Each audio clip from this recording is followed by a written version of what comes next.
Hello అండి.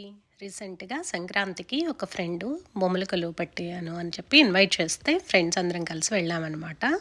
So, తనెంత చక్కగా బొమ్మల కొలువు పెట్టిందంటే చాలా బాగా అనిపిచ్చింది. అండ్ మేమందరం చాలా అప్రిషియేట్ చేశామనమాట తనని. ఎందుకంటే తన ఎఫర్ట్ చూస్తే మాకు అంత ఆశ్చర్యం అనిపిచ్చింది.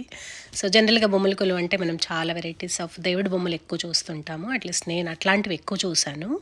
బట్ తను దేవుడి బొమ్మలు చాలా చక్కగా పెట్టింది. చాలా అంటే డిఫరెంట్ డిఫరెంట్ సేక్రెడ్ ప్లేసెస్ నుంచి, టెంపుల్స్ నుంచి తీసుకొచ్చిన దేవుడి బొమ్మలైతే చాలా చక్కగా పెట్టింది.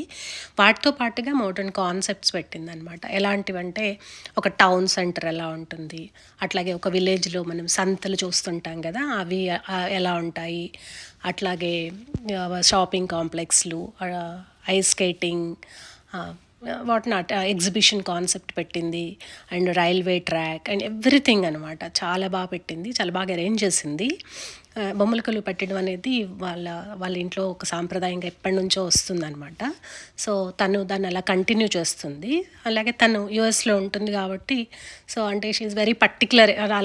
అలా చేస్తే వాళ్ళ పిల్లలు కూడా చూస్తారు. వాళ్ళకి కూడా పండుగలు, ఏ పండుగ ఎలా చేసుకోవాలి, ఏ పండుగ ప్రాముఖ్యత ఏంటి, ఏ పండుగకి మనం ఏం చేస్తాము, ఎలా సెలబ్రేట్ చేసుకుంటాము. సో, పర్టిక్యులర్‌గా ఈ వివరాలన్నీ తెలుస్తాయి కదా! సో